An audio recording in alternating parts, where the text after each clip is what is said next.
Welcome to another episode of Inflection. I am Brian Berletic. Joining me, as always, is Angelo Giuliano. Hello, Angelo. How are you?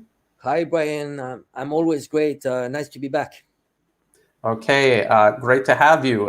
We've got a lot of news items to cover. There's a lot of things going on. We've been covering the U.S. strategy of encircling and containing China on and off almost every episode, really. And things are starting to heat up again here in Thailand, and now Malaysia just saw protests yesterday. We've got some news about Hong Kong and Taiwan. These are other fronts the U.S. is pressuring China on. So we're just going to dive right into it. Our main topic will be Thailand, but let's hit some of these news stories first. So the first one is this. This is from Al Jazeera, which is Qatari state media. Hong Kong man sentenced to 9 years in first national security law case. And they're saying this former waiter was convicted of terrorism and succession earlier this week in Hong Kong. What's the background of this story, Angelo? So that's a protester. He had a flag and he was with his motorbike and he ran into the police. So it's quite severe when you look at this, but it's pretty much in line with the international standards. I think the only problem is that back then, I think, especially the first cases in national security law, people didn't have any sense of what it meant because they would go unpunished for a long time by doing those actions. They were quite surprised, and they didn't realize the extent of the national security law. So that's the first case, and again, I think.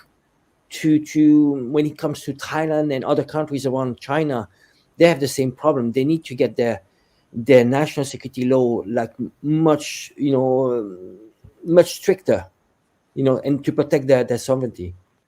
I just kind of glanced over this article, and maybe I missed something. So maybe correct me if I'm wrong, but I don't see them mentioning what he actually did. And if we come down, first of all, you see they put the word terrorism in quotation marks. We were just talking about that regarding Xinjiang, where it was literal international terrorism, and they put it in quotation marks like it wasn't really happening, even though AP had already reported on it extensively. And down here it has Amnesty International. So, I mean, gird yourself. Confirms fears that the national security law is not merely a tool to instill terror into government critics in Hong Kong. It is a weapon that will be used to incarcerate them. So what exact? This guy tried to run over a police officer on his motorcycle. That's assault that would get you in jail in pretty much any country in the world. Why didn't they mention that? Yeah, and there's a video. They never showed a video, actually. And he's actually running into, at full speed, into a group of policemen. So he wanted to, he was going for the kill. Attempted murder. Yeah. And it was politically motivated. It wasn't in self-defense. So that would be the literal definition of terrorism, carrying out violence in pursuit of a political goal. So we've seen this so many times, and Al Jazeera is really bad about this, including about the political crisis in Thailand. They will have their journalists watch armed militants with war weapons walking past them, and then they will go back to their newsroom and say that the military is cracking down on unarmed protesters.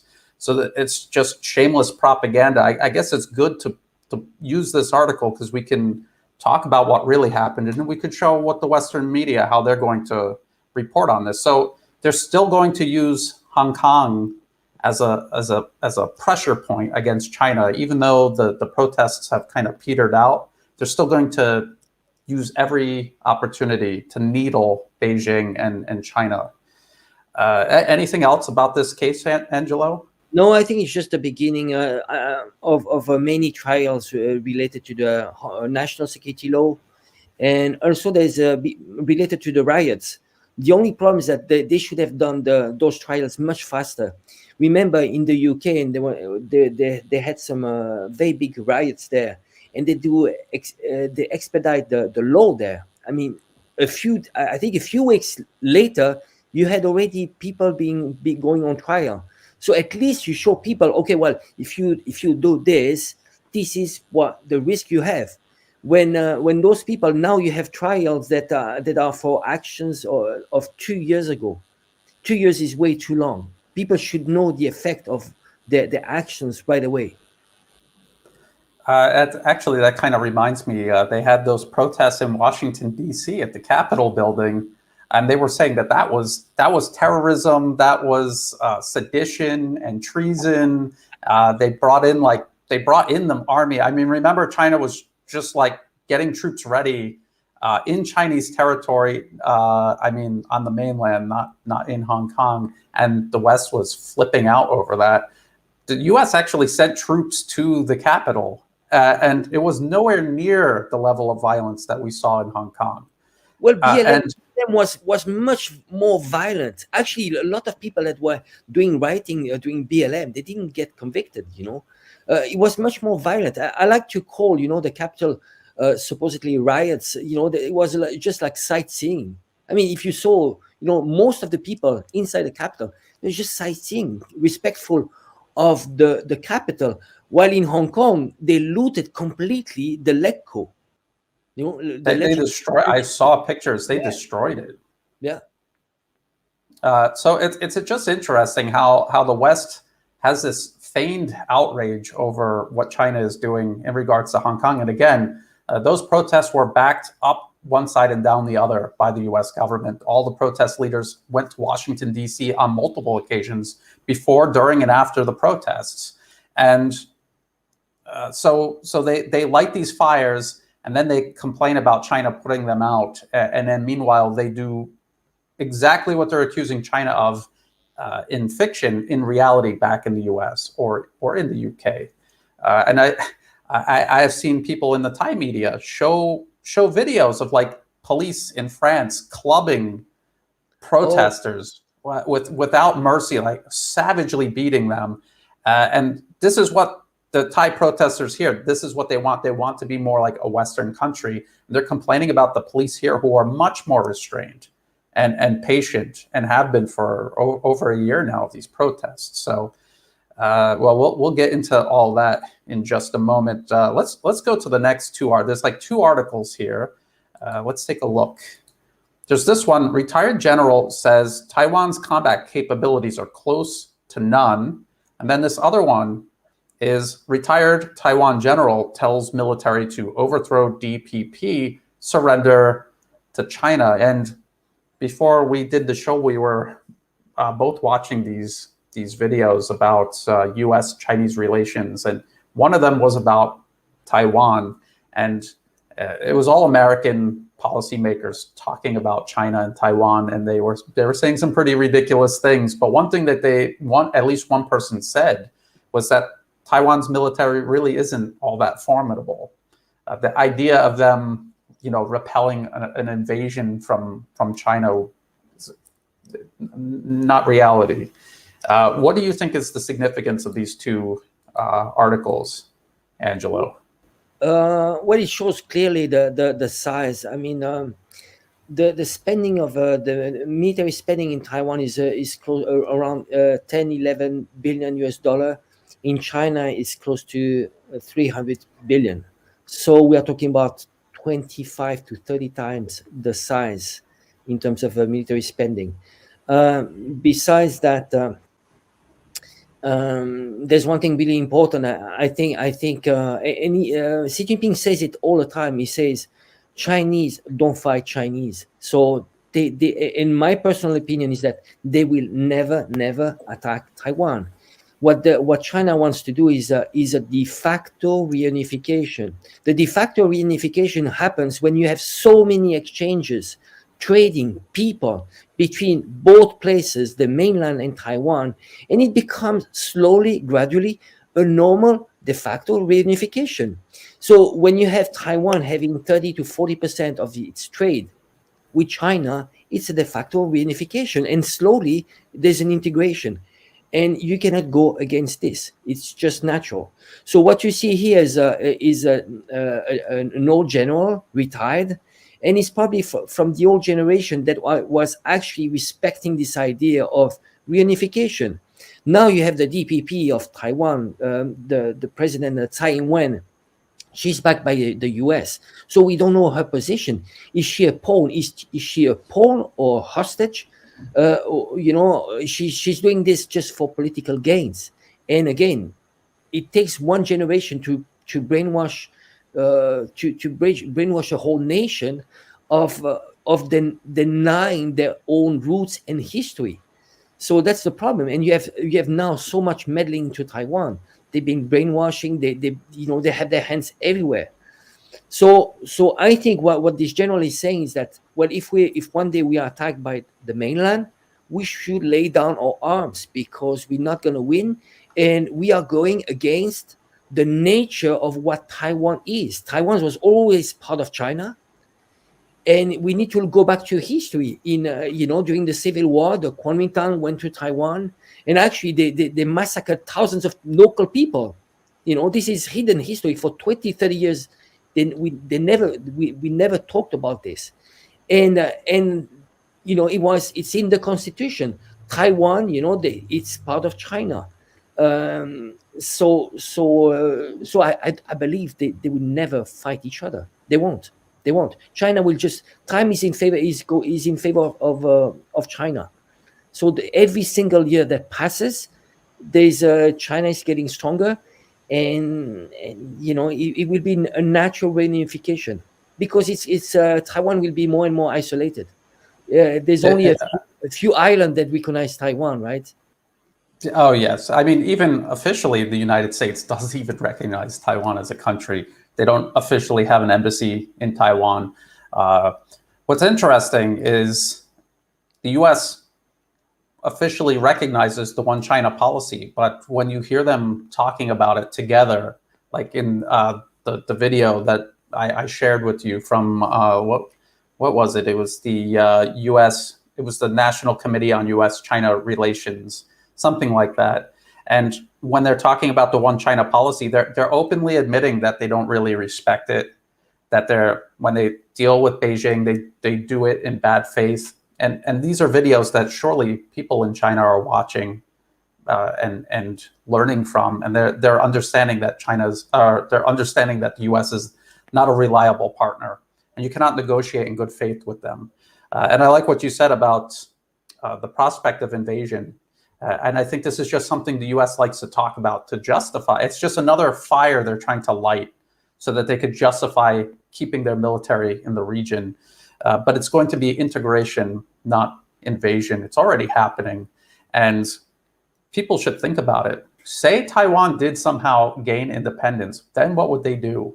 Who would their main economic partner, who would that be? Who would make up for the huge amount of trade between Taiwan and the mainland? Who would make up for that? Not the US, not Europe. Who would do that? So it makes absolutely no sense. It is purely political. It is purely in the interests of Washington, and Washington alone. Makes absolutely no sense for the people in Taiwan. But I guess that's the beauty of having a client regime. It doesn't depend on the people in Taiwan for their support. They depend on Washington. So that's why they work so hard to make Washington happy, even if it's going to ruin the country in the long term. Well, not country, the territory, the country as a whole, China. Because just think about what that would do. China would have to break ties with Taiwan if they did that, declare independence. So a huge mess. Let's go. Unless you have something else on Taiwan, let's go to the next one. This is from Global Times, and this is one of many articles that's coming out across Western and Eastern media about the U.S. supposedly leaving Afghanistan, and China has signaled its intent to go in and invest and actually rebuild the country. So this is from Global Times. China could constructively facilitate Afghanistan's economic reconstruction. So the idea always was to use Afghanistan as kind of just like what they're doing with Laos, which is a landlocked country here in Southeast Asia. Afghanistan is landlocked in Central Asia. They want to have it be a corridor for the Belt and Road Initiative. And this would provide actual tangible development for Afghanistan, not this U.S. aid. You can't even call it investment. It's a racket that the U.S. has been maintaining in Afghanistan for 20 years now. And let's just think about it. The U.S. has these contractors. They're in Afghanistan. They don't care about what happens to Afghanistan tomorrow. They want to make their money, and then they want to go back and submit another tender for another contract and make more money. They don't care about the outcome of the contracts. If you read through the reviews that the U.S. government itself has conducted over the last 20 years, they admit that the contractors don't care, they don't do a good job, and then they just leave the projects and then they fall apart. So this was never a real serious exercise in nation building. What do you think about this, Angelo? Well, I think what shocks me the most is that after 20 years of war, after trillions spent in Afghanistan, I think at some point they need to do self-reflection. I mean, you need to, okay, what happened? What did we get from this? And what astonishes me is that, Einstein used to say, madness is keeping doing the same thing and expecting different results. And what happens is that they did in Iraq, they did it in Afghanistan, and they're going to keep on doing that, and it's always a failure. When this madness is going to stop? It's just ridiculous. There's no mea culpa. I mean, people, you are a U.S. taxpayer. You should be able to go back to your government and say, okay, what happened? I spent trillions of dollars for what? For what? Exactly. And in all honesty, I don't think that they were trying to do real nation building. I don't think they wanted to see Afghanistan be a developing, prosperous country. The U.S. is an empire. I don't think it's much of a secret. It's an empire, and empires don't want strong, prosperous subjects. They want dependent subjects, and that's what Afghanistan has been for the last 20 years. That government that the U.S. put into power and keeps propped up is entirely dependent on the United States, and they would want to keep it that way indefinitely if they could. And they're saying that they're leaving, but they're not going to leave the green zone in the capital. They're not leaving the international airport. So if China does try to have a project go through Afghanistan, I'm not even really sure how that's going to work. The U.S. is still carrying out airstrikes in Afghanistan. They're still going to have their drones, most likely. They're going to have special forces and private contractors. And I think it's pretty obvious that they're backing extremists and using Afghanistan, ironically, as a safe haven for extremists as they move them out of Syria, so Russia and Syria cannot liquidate them there, and out of Iraq, because the Iraqi government is starting to push back there. They're moving them to Afghanistan to keep them safe. It's unreal. The lies that they told to get into Afghanistan, the fact that they're the ones that are trying to turn it into a safe haven for extremism, and extremism they're going to try to direct toward China, Pakistan, and Iran, and the rest of Central Asia. You have anything else on Afghanistan, Angelo, before we move on to the main topic? I think, again, Afghanistan was part of the encirclement of China. Remember, you had mentioned the Pentagon paper. It started already during the Vietnam War. It was just a step into encircling more China, and eventually find a solution to invade Xinjiang. And this is what the founder of the World Uyghur Congress, Erkin Alptekin, he was saying. Well, we hope the Mujahideen will come from all Central Asia, and fight for Xinjiang independence. So it was part of the strategy. Absolutely. And if you think about the 2011 U.S. engineered Arab Spring, what they had planned to do was knock over those governments one after the other very quickly. We remember U.S. Senator John McCain saying that, Assad's going to be out of power next year, which never happened. But that's what they thought. They thought they were going to topple all of these governments. They're going to have this giant jihadi expeditionary force that they were going to send into Iran. That was going to be sitting on the southern border of Russia near the Caucasus region. And then they were already in Afghanistan. They could have sent another, contingent into Western China. And we remember like the 2017 was when China really started trying to get that under control. And just imagine if the Arab Spring had been a little more successful and quicker, what the US was going to do next. And we could kind of see a slow motion version of that playing out right now, but in a much more diminished effect, because they got stopped in Syria, basically, especially because of Russia. And Iran is still holding on. So this is still dangerous. And I don't think they're going to leave Afghanistan gracefully. The encirclement and containment policy is still very much in play. And actually, this is what we're going to talk about next. Now, Angelo, you said you watched this and it was extremely boring. And I have to admit, I agree completely. US and Thailand perspectives on geostrategic landscape and regional architecture. Even the title is very boring. But this wasn't just a bunch of random policy wonks talking about US-Thai relations. This was actually the Thai ambassador to the US, the deputy minister of foreign affairs from Thailand. Then there was US Senator Tammy Duckworth and former Senator Cory Gardner.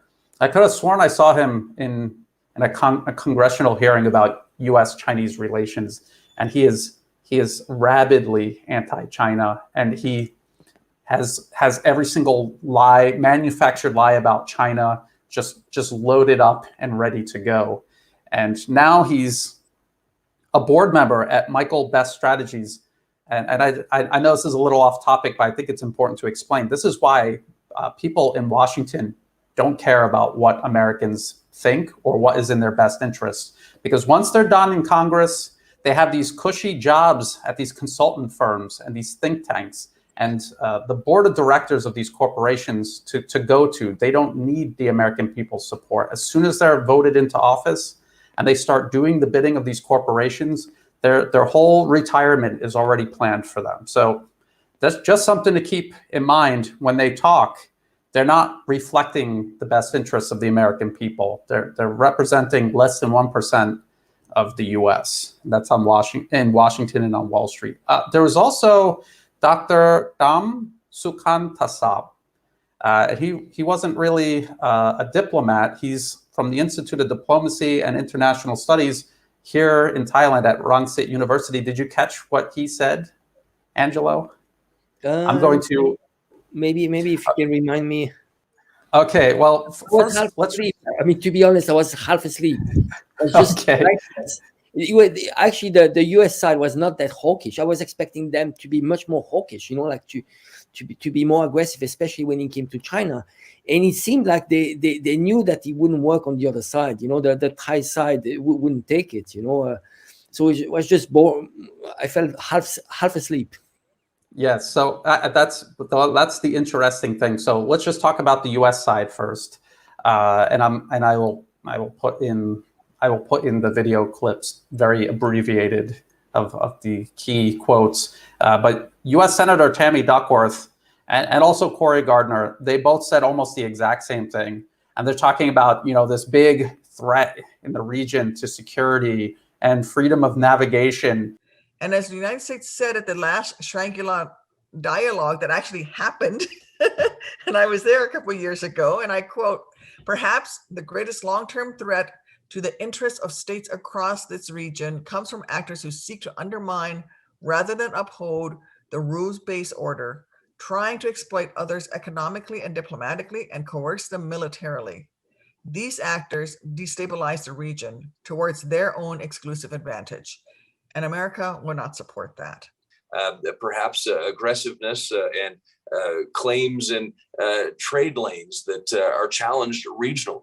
They would not say China, but we all know that that's what they were talking about because, the freedom of navigation issue, this is a fake crisis that the U.S. has created specifically to confront China. So they were talking about China, but they didn't dare say China. And people watching this may or may not know, but China is Thailand's largest trade partner, largest investor, largest source of tourism. More tourists come from China than from all Western countries combined. They are helping Thailand replace all their aging US military hardware with Chinese alternatives, including, I mean, not like little items. I'm talking about main battle tanks, naval vessels, diesel electric submarines, very significant purchases. And also they're doing the high-speed rail from connecting Bangkok to Kunming through Laos. So this is a huge, huge project. And these are major ties that Thailand has with China. And they outpace anything that they have ever had with the United States. And this is irreversible. So this is why they won't mention China when they're talking to the Thai side. Now, the two diplomats from the Ministry of Foreign Affairs of Thailand, they're very diplomatic, and they don't want to put anyone on the spot. They just want to get through it, basically. But Dr. Tham Sukhanthasap, he said something to the effect of, Thailand can never be completely like the US, and we never have the intention to. This is why there is some resentment when we feel that we are being judged or measured by US standards. While we are fully aware that such standards are not being equally applied at all times to all friends of the US, even in Southeast Asia. So I thought that was kind of interesting that he said that. He was being very diplomatic up until he said that. And it just kind of shows you the state of Thai-US relations, that they pretend like they're really great, but there's fewer and fewer things that they have in common these days. And so anyway, Tammy Duckworth, this is let's go to here.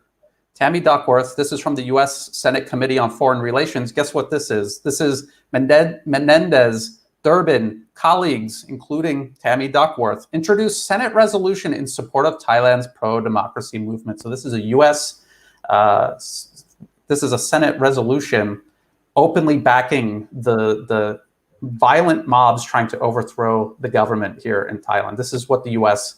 was openly doing. This was December 2020. And I pointed out many times that the U.S. government is funding the core organizations driving the protests here in Thailand. And then this was the U.S. denying it, and then they did this resolution openly admitting that. This was exactly like in Hong Kong, where they pretended they had nothing to do with it. And then the next thing you know, Joshua Wong's testifying in front of Congress in Washington, D.C. And there's one quote here that I thought was really interesting that they decided to stick this in. They say, as the people of Thailand debate changes to their constitution, their political future should be defined through peaceful dialogue, not violence, harassment, or persecution. If you read the entire resolution, which is right here, and I'll put the links in the video description below, they never talk about the violence from the protesters. The protesters on every single occasion initiate violence. They go out, they vandalize, they block roads, they try to destroy public buildings. And here, the resolution is talking about Thai people wanting to change the constitution. Now, they're talking about this. This is iLaw, launches petition for charter rewrite. The Internet Law Reform Dialogue, or iLaw, a human rights NGO, has launched a campaign seeking signatures from 50,000 voters to sponsor a motion for a constitution rewrite. Angelo, can you guess who gives iLaw all their money to do things like this? Can you guess? NED as always. It seems like That's your guess. It looks like pretty much the same as Myanmar. Like the US was pushing for rewriting the constitution of Myanmar. Yes. It's the same. They want to rewrite the constitution of Thailand, but it's not. This is not a Thai initiative. That is the worst thing. It is an American initiative. So if it comes from Thailand, Thai people and say, well, we want to have a new type of democracy, new constitution, I can understand. But how can you accept that NED finance this ILO, this entity called ILO, which wants to rewrite the constitution? It's absurd. Absolutely, and it gets worse. So this is the NED webpage for Thailand 2020. And if you come down here, you see Internet Law Reform Dialogue listed down here. And actually, I have to at least give them a little bit of credit for being transparent. iLaw's own website in both Thai and English lists their funding, and it includes the National Endowment for Democracy, Open Society, of course, and Henrik Boll, which is basically the German Green Party's version of the NED. And the Green Party from Germany also was getting involved with these protests here in Thailand through the German embassy in Bangkok. So this is regime change in Thailand. You just mentioned Myanmar. There were protests just yesterday in Malaysia. The exact same thing. They're still complaining about China getting control of Hong Kong. So this is still ongoing. This is a regional thing now. And I know I've pointed this out, but I think it's worth repeating. US-based social media corporations have in the past openly worked with the US State Department in the Arab Spring. Even the New York Times admitted that. Here they are. Twitter creates emoji for pro-democracy activists. This is from the BBC. And they're saying the alliance has brought together anti-Beijing protesters in Hong Kong and Taiwan with pro-democracy campaigners in Thailand and Myanmar. And the BBC will never mention that the real common denominator here, other than them all hating China, is that they're all funded by the US government. And I just showed you that ILAW, trying to rewrite Thailand's constitution, is funded by the US government. Now, before we go any further, I mean, could you imagine if China was funding an organization inside the United States to rewrite the US Constitution, and not just rewrite the US Constitution, but rewrite it in such a way that it was easier for Chinese-backed politicians to get into power and consolidate control over all of America's institutions? How far do you think that would get, Angelo, before it would get shut down? Well, you know, you see now they imposed a democracy in Iraq, and actually Iraq doesn't have a tradition of democracy the way Western-style democracy. Iraq was a tribal. It was run by tribes, and they would get together, and you had one person on top that would actually be a referee, and this is how it worked. And so you have a component which is purely cultural. And so you're denying them 2,000 years of their own style of democracy, and you're imposing them a democracy of chaos, because now in Iraq, because of this new democracy, nothing is happening, because it can be very dividing. Democracy can be very dividing, and it can be a mob rule. You can have the 51% that is ruling over the rest of the 49%. So I think it's just absurd. I just want to ask you a question. So you see this paper. Is it right now the worst time, the most aggressive time from the US when it comes to Thai politics? That's the first time they go so deep into meddling, because that's an attack. I mean, they're attacking openly. It's one thing that they were funding through NEDs and lots of NGOs that were for the protesters. But now it seems like the US is getting much more aggressive when it comes to Thailand. They are, and I think it's because they're running out of time, and so they're becoming more aggressive. It's also, they've been funding and building up this network of fake NGOs for years and years now, and they just get bigger and bigger. It's like a cancer, and then one day suddenly you feel ill, and you go to the doctor to get it checked out, and your body is riddled with this cancer. This is what Thailand is waking up to. This is what happened to Myanmar, where just one day they woke up and they realized that they have captured our country out from under us with these fake NGOs infecting every single institution, from education to the legal system to the political system, the electoral system. Everything is being infected by these US-funded organizations. This is the whole point of the National Endowment for Democracy. It is modern day imperialism. Imperialism isn't always invasions by armies. There's also the administrative component that is equally important. It's less glamorous and interesting, but it is what actually ends up taking over and ruling over a country. This is what they've been doing all throughout Southeast Asia. Very few countries have gotten it under control. I think Cambodia is the only one that just openly uprooted them and just told the US and EU, if you don't want to do business with us, we'll do business with China. And they just completely uprooted them and kicked everyone out of their country. And that's the only country where I don't see this milk tea alliance hashtag trending. It doesn't exist there because the Cambodian government won't let them. Let's take a look at this too, because I just showed you the milk tea alliance That was a US-based social media corporation supporting a regional US-backed uprising, basically, against all of these governments that have close ties with China. They're trying to overturn them or just destroy these countries to deny China these partners. This is Twitter Thailand, and this is in Thai, but what they're basically saying is you can commit criminal defamation because it's not illegal in the US where Twitter is based. You could do it on Twitter, and if you get in trouble because you're breaking the law in Thailand through criminal defamation, you go to Thai Lawyers for Human Rights, or ILA, that I just talked about, and you could get help. You could get legal help, and you could get out of trouble. This is what Twitter, a US corporation, is telling Thai people, encouraging them to break the law and giving them assistance in breaking the law. And Thai Lawyers for Human Rights is also funded by the US government. Since the year it was founded in 2014 until now, they are funded by the US government. And they lie and say that they aren't, even though they've admitted it in the past. So why are you lying about it? If everything's above board, why are you lying about it? So let's see, what else? So we have the protests going on right now, today, as I'm recording this on Sunday. This is the car mob, which they had in Myanmar and they had in Malaysia, and then they have here. And if you look at some of these pictures, you're going to notice that they got the red shirts back out. And for people who are not familiar with the red shirts, this guy right here, the U.S.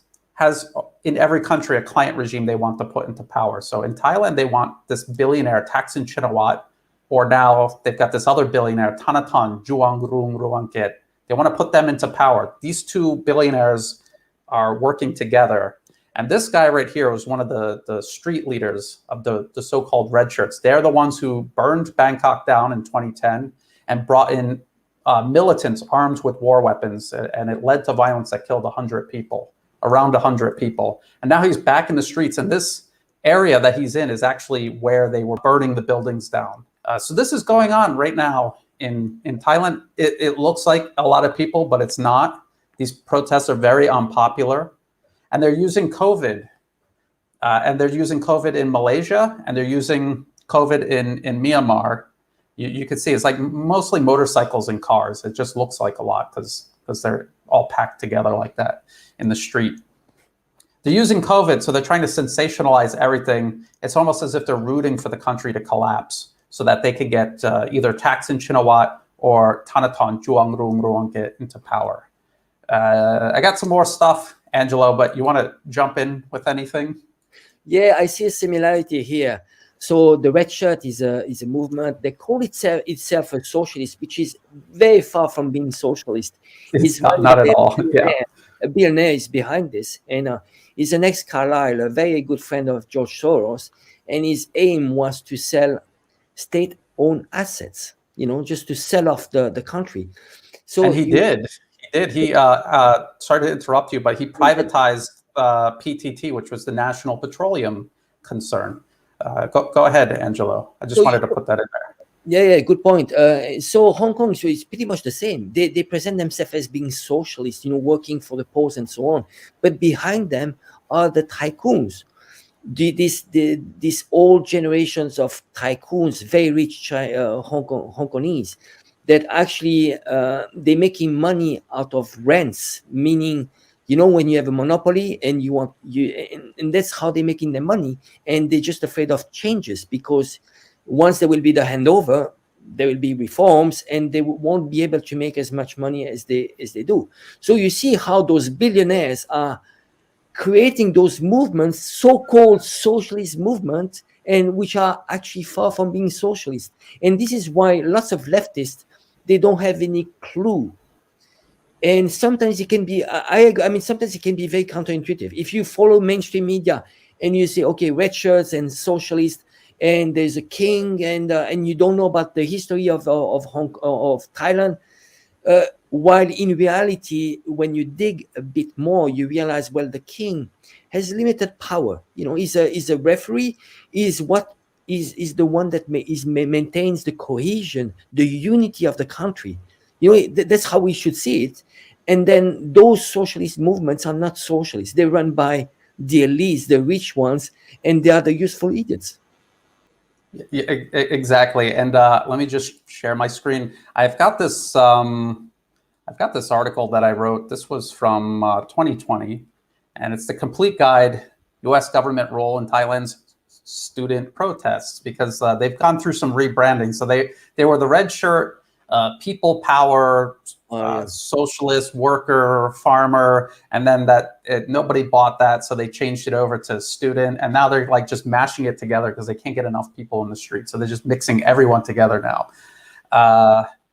This map right here, that's the high-speed rail line. So this is the project that the U.S. is desperate to derail. I mean, figuratively and I guess literally, they want to stop this project. And look at the protesters, the Hong Kong, the Thai flag, the Taiwan independence movement flag, because that's not the flag of Taiwan, that's the independence flag. Here's Thaksin Shinawatra, the billionaire. So you were just talking about red shirts, socialist movement. Their leader is Thaksin Shinawatra. He is a billionaire backed by Wall Street and Washington. This was him at the Council of Foreign Relations in New York City on, I think it was the eve of the 2006 coup that eventually removed him from power.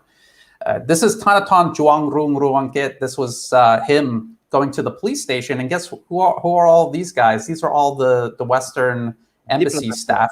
Yeah, holding his hand to go to the police station. Blatant interference in Thailand's internal political affairs. This one is from the UK. Very toxic, very dishonest, very slippery. This was Thanathorn claiming he had nothing to do with Thaksin Shinawatra, but now we see both of their mobs in the streets at the same time. He said he's not the nominee of Thaksin Shinawatra because after Thaksin got ousted and fled to Dubai, he's now a fugitive. He had a sister hold the prime minister seat for him from 2011 to 2014. Then a coup ousted her. Now she is a fugitive hiding abroad. So the West will try to pretend that the opposition in Thailand is for freedom, democracy, rule of law, but the people running it are like the cartoon villains. They're so ridiculous that if you wrote this in a script for a movie, it would be hard to believe. But that's what's going on. Here's the Western media, though, admitting that he's out of the country, but he's still running it. So what he was trying to do from 2011 to 2014 with his sister was run the country from his hotel room in Dubai. What country in the world would accept that? And one last thing is, here's Thanathorn. He just got done saying he had nothing to do with Thaksin Shinawatra. This is Thaksin's party, Pheu Thai, nominating Thanathorn as their candidate for prime minister during the 2019 election, which they lost. Thanathorn's party lost by over 2 million votes, and Thaksin's Pheu Thai party lost by over 500,000 votes. And I tell people that Thanathorn's party's headquarters is next door to Thaksin's Pheu Thai headquarters. I'm not joking. I mean, you could like pass a piece of paper from that window to that window. That's how close they are. And they'll literally go downstairs and walk into the other building to do joint press conferences. So this is the US backing this single opposition party that kind of compartmentalized itself so that if the government bans one party, they still have all these other parties causing trouble. So it's like cancer spreading all over your body. It started out with Thaksin, Pheu Thai, and the red shirts, and now you've got all these other political parties sprouting up, run by the same agenda, but they're just spreading out, and you see the NGOs supporting all of them. So it's a very difficult situation. I mean, if you go through this article, it'll explain everything. This is, we were going to talk about this, Angelo, about the Belt and Road Initiative. This is actually... Yeah, I'd like to go add ahead. a few things here. I mean, you see the risk here. You have two billionaires, I mean, into politics. So basically, this is what the problem we have in the West is that we have already so much meddling of big corporation and people, the 1% that control the politics. So this is the risk of Thailand. Thailand has issued laws that you know, the limits in terms of how much you finance parties, right? And this is why Thanathorn was excluded, because he supposedly he provided a loan, right? Yeah. Loans. I mean, you know. So that's the problem. You see, they're trying to bypass the laws, and when you have deep pockets, you can buy politics. And both Thanaton and Thaksin have their hands on the media. I mean, they're very, very powerful when it comes to communication. Yes. So the risk of Thailand is that actually it's turned into something which is so much undemocratic. Why? Because it's corrupted by money. Again, it's very counterintuitive for a lot of people when they see a coup, military coup, they don't understand that actually the military are the one that are the last body that can hold a country's sovereignty. And when we're talking about billionaires taking over and backed by the Western powers, this is about preserving sovereignty. So if there's a coup tomorrow because those billionaires are going too far, they would be legitimate. Coups, military coups, sometimes are legitimate. Absolutely. What do you have a military for if there is a domestic threat that the police and the courts cannot handle? In 2014, Yingluck Chinawat, Thaksin Chinawat's sister, her party was disbanded by the courts. They refused to recognize the authority of the courts. The police wouldn't or couldn't act, so the military took over. I mean, what do? You just say, well, they said no, so I guess we'll just keep letting them run the country indefinitely. It makes no sense. Obviously, the coup was justified. Not every coup is justified, but you have to take it case by case. I want to show people this, and I want to show you how slimy the fake Western rights advocates are. This is Phil Robertson of Human Rights Watch. I believe that's Human Rights Watch. He's talking about Thanaton before he became, the people's champion, the people's billionaire. It's just at face value should raise alarm. He's talking about how he used to bust unions in his family's factory. Thanaton is not a self-made billionaire. He had the fortune handed to him by his mother and father. His mother still runs the family business, and he was busting unions at his family's factories. This is what he was doing before he became so interested in democracy and human rights. And this was Phil Robertson not really calling him out, just paying lip service to pretend, like he had to say something about it. He said it once, and you notice like there's only one like. It's like not even the other people at Human Rights Watch liked his tweet or retweeted it, because their job is to get Thanaton into power and use human rights as a shield to defend them from all their criminality and corruption. So he just mentioned this one time. Luckily, I got a screenshot of it. And you could see him calling out and acknowledging that that's what Thanaton was doing. So people who think that this protest in Thailand is for the people, it's not. It's run by people who built their fortune on the back of the people. So just something for people to keep in mind. Before the 2019, I've mentioned this before, before the 2019 election, Thanaton actually traveled to the US. And there's lobbying. He hired a lobbying firm to help organize it, and it discloses who he was in contact with. He was in contact with Washington, with the Senate, with USAID, with Freedom House, a subsidiary of the National Endowment for Democracy. And he went to Nevada to go see the Hyperloop. And when he got back, and this goes to the kind of the main crux that we wanted to talk about, the Belt and Road Initiative. As I scroll up, this is one of the student leaders at the U.S. Embassy. He went there twice, by the way. This is the founder of Thai Lawyers for Human Rights. She's getting her Woman of Courage Award from Trump's wife. I forget what her name is. And here he is. So he's promoting the Hyperloop. He wants to cancel the high-speed rail network with China, which is already under construction. This picture right here, you see this is the Bangsil Grand Station. This is where the trains, this is the terminal station for the high-speed rail trains that are going to run from Bangkok to Kunming. So he wants to cancel this. That's already, this station, this is under construction in 2020. It's finished now, and it'll be in operation like at the end of the year. Here he is promoting Hyperloop that doesn't even exist. It's a PowerPoint. It exists only in his PowerPoint. This is what he wanted to switch out So what does this tell us about how the U.S. plans on dealing with the Belt and Road Initiative? Are they offering real solutions, or are they just trying to stop all progress and replace prosperity and cooperation in the region with turmoil and chaos? Angelo? Yeah, exactly. It always come down to Belt and Road Initiative, because again, they want to prevent this shift of gravity towards Eurasia, and what better than building roads? I mean, once you have all those roads connected, there's going to be more trade, more exchanges, lead time will decrease, more efficiency. So there are so many synergies that you can create in this Eurasia bloc, and the US doesn't want that, because it's going to speed up its downfall. So again, here it comes. Triathlon comes with a solution, Hyperloop, which is it's a nonsense. I mean, maybe it could be a possibility in Japan, but not in Thailand. We all know that it wouldn't work in Thailand.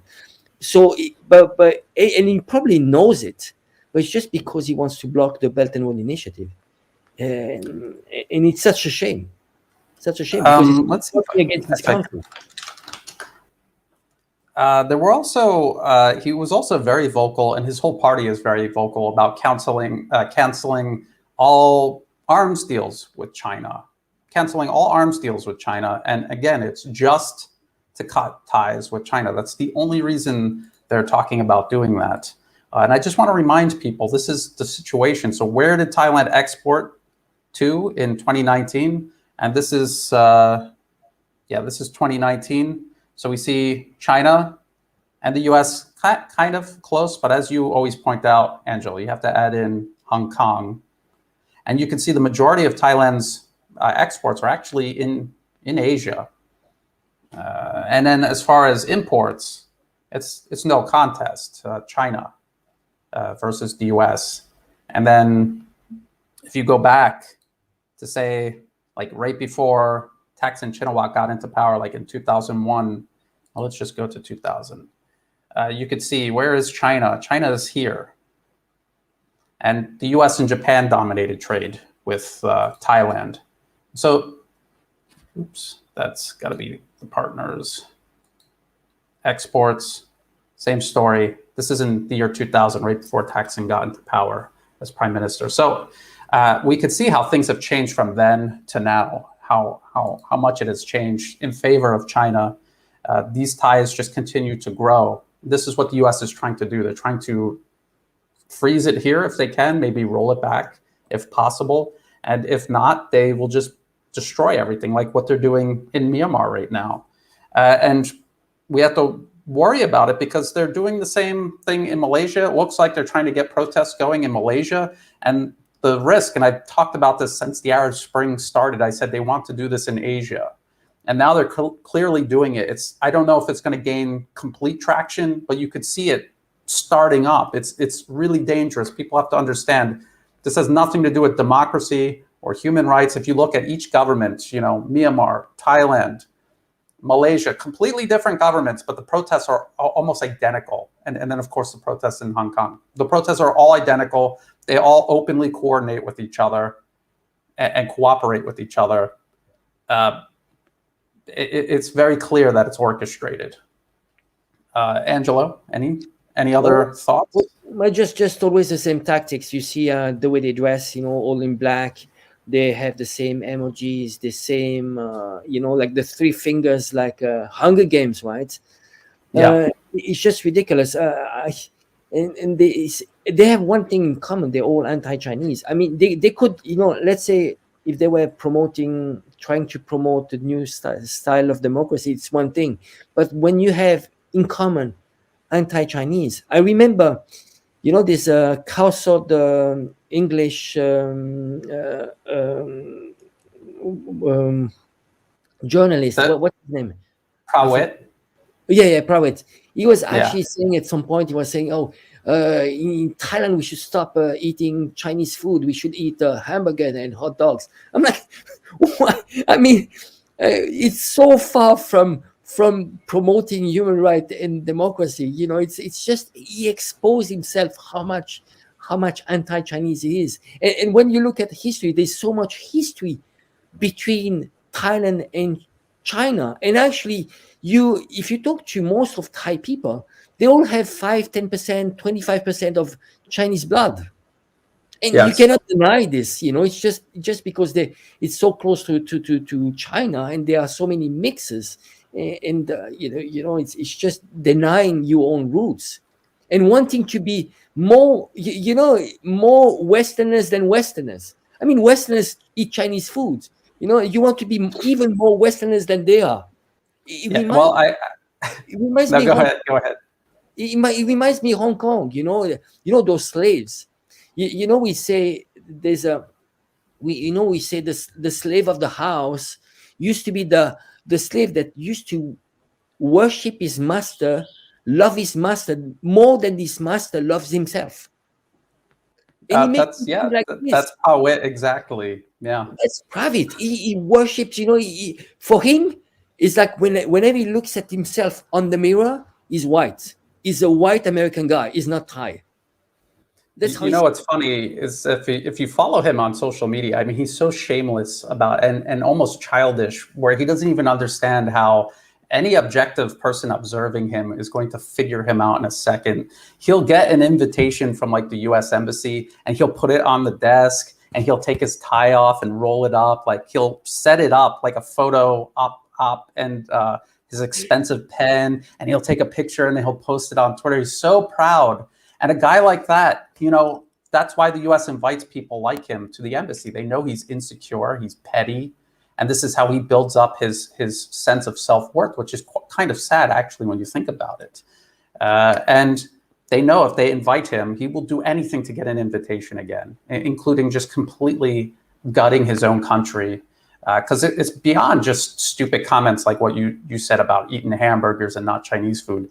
Every day, if you follow him on Twitter, you will see him using the COVID crisis right now to basically rooting for the country to burn to the ground, because he thinks that this is the opportunity to get his political faction of choice, Thanaton and Thaksin, into power. By the way, Prawit's newspaper, Khalsa English, is owned by Thanaton's family, just so people know. So that's, big surprise, right? And something else they all have in common, they all hate China. They're all funded by the US, and people like Prawit and the Hong Kong protest leaders, they have all been to the Oslo Freedom Forum. And the BBC admits that was to train them to go back and subvert their country. That's what that was all about. So Prawit was there. This other Thai activist, extremely anti-Chinese, Netawit, who met up with NED-funded, Uyghur groups here in Thailand. He went to the Oslo Freedom Forum. They have this rap group because the US has a rap group for every color revolution, like in Cuba. They got one here. They went to the Oslo Freedom Forum. And Thanaton himself was a featured speaker at the Oslo Freedom Forum. So this should all add up. People should be able to figure out what's going on. Yes, Thailand has a prime minister who is a former general, and they have a constitutional monarchy. The thing about the current monarchy is they do things for the Thai people. They work. They own this pharmaceutical company. We talked about this when we were talking about Cuba. It's called Siam Bioscience.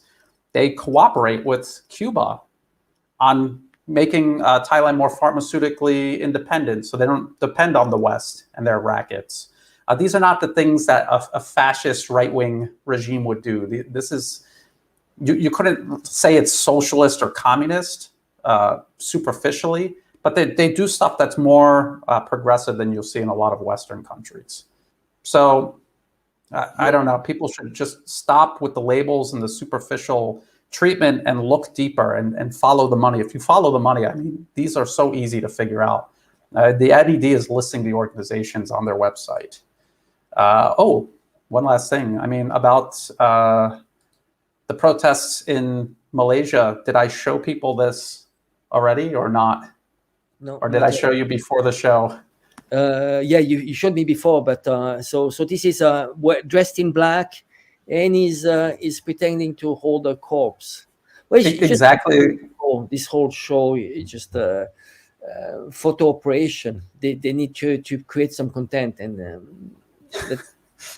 they need new writers.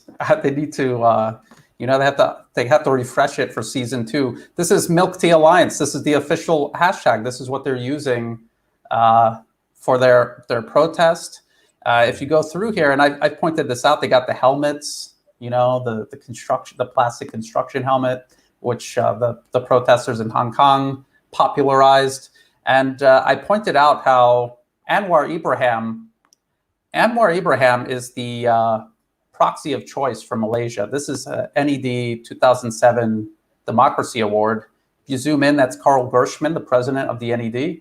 And right there, who's that? That's Anwar Ibrahim of Malaysia. This is who they wanted to put into power and run the client regime in Malaysia.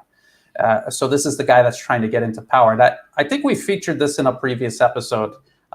Daniel Twining from the International Republican Institute, a subsidiary of the National Endowment for Democracy, he just openly admitted that they went into Malaysia, they funded and strengthened the opposition and basically put them into power. And then what was the first thing, do you remember, what was the first thing they did when they got into power? What was the first thing they stopped some project of Belt and Road Initiative. And actually the guy from I think it was from NED, was saying like, oh, we are so happy.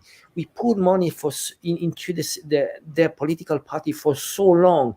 And then they got elected and they came back to us and they say, oh, you know what we did? First thing we did is that we stopped those infrastructure projects.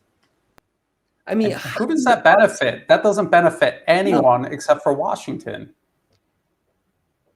Sad. So, yeah, that's what's going on. And I just want to show people this. Malaysia Kini. So if the protests in Malaysia start to pick up, you're going to see the Western media citing these fake media platforms that the U.S. government funds inside of Malaysia. And one of them is Malaysia Kini. And the government has tried to pressure them on many occasions, and all the fake Western, the West's human rights industrial complex comes out to defend them. If you go to their main website, it's a subscription. You cannot read their articles unless you pay them. But if you go to their donors page, they're funded by Canada, the Dutch Embassy in Malaysia, the National Endowment for Democracy, Open Society Institute. They are getting tons and tons of money every year from this. And this has been for years because I exposed this years ago. They're getting all this money and then they're duping readers into paying them even more money. And Prachatai is an NED-funded fake media front here in Thailand. They do the exact same thing. You cannot click on any link without a donation pop-up in your face. They're getting millions of Thai baht every year from the US government, from Germany, from Open Society. So this is what these countries are dealing with, because these kind of people are shameless. But if you're going to sell your country out to the United States after everything the US has done to the Middle East, North Africa, Central Asia, I mean, if you're still willing to work with the US, what kind of person would you have to be? You would be someone who would take government money, not really tell anyone, and then demand donations on top of it all. Where would you draw the line? We're at 1 hour. I think we've done a pretty good job at least updating people on what's going on here in Southeast Asia and the containment policy, at least on the Southeast Asia front toward China. Is there anything else you want to add, Angelo? Well, just it comes down always to the same thing: China, Belt and Road Initiative. Keeping in mind that the US wants those countries to stay poor. Again, we saw radicalism in Central Asia, in the Middle East. Why there's terrorism and those radicals? Well, if you study this phenomenon, it's related to poverty and education and lack of opportunities. So what happens that once you start building roads, people start to have access to new opportunities, development. You bring in development, and this is the risk of from the U.S. perspective, is that the Belt and Road Initiative is there are plenty of roads all around the world, but it's mainly Eurasia, and it's going to cover the Middle East. Once you will have those roads, take the example of Afghanistan, a road that crosses all the way in Afghanistan. You won't have people that are isolated. and prone to radicalism. So this is the first step. Once you solve the problem of poverty and education, then you are going to have a prosperous society. And sadly, this is what the West, NATO countries, and the US doesn't want. And that's the real hypocrisy.